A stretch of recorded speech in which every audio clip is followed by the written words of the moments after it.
حضور نے ارشاد فرمایا مجھے 5 ایسی چیزیں دی گئیں جو میرے سے علاوہ کسی اور کو نہیں دی گئی۔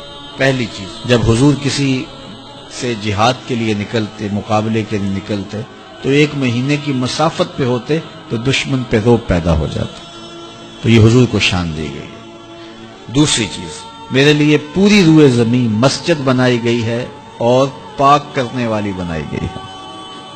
یہ کسی نبی کی شان نہیں تھی، معبد میں جانا پڑتا عبادت کے لیے، لیکن حضور نے اس صحن کائنات میں قدم رکھا، دھرتی پاک کر دی گئی۔ اب جہاں بھی کھڑے ہو کے نماز پڑھ لو، پوری زمین ہمارے لیے مسجد بنا دی گئی۔ تیسری چیز، اس امت کے لیے یہ خصوصیت ہے کہ مال غنیمت اس امت کے لیے حلال کیا گیا۔ اور چوتھی چیز، مجھے شفاعت کا حق دیا گیا۔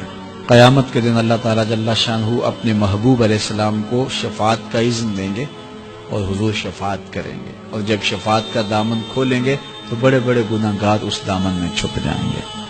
اور 5ویں چیز، اللہ نے مجھے خاتم النبیین بنایا ہے، میرے بعد نبوت کا سلسلہ ختم کر دیا گیا۔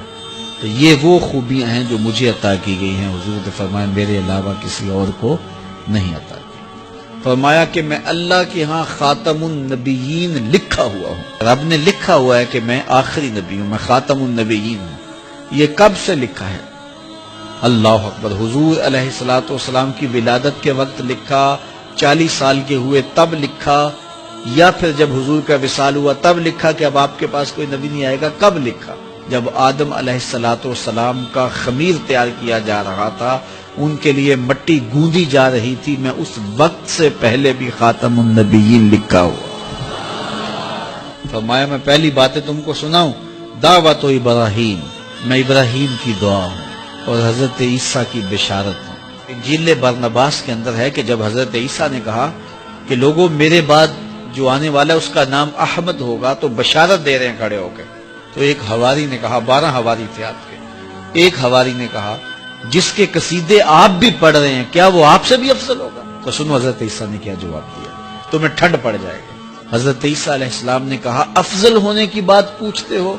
وہ تو اتنی عظمتوں کا حامل ہے، اگر اس کے نالین کے تسمے کھولنے کی سعادت ابن مریم کو مل جائے تو یہ بھی مقدر کی بات ہے۔ وہ اتنی فضیلتوں کا حامل ہے، اگر اس کے نالین کے تسمے کھولنے کی سعادت مجھے مل جائے تو میں مقدر والا سمجھوں گا اپنے آپ کو، اتنی عظمتوں کا حامل ہوگا۔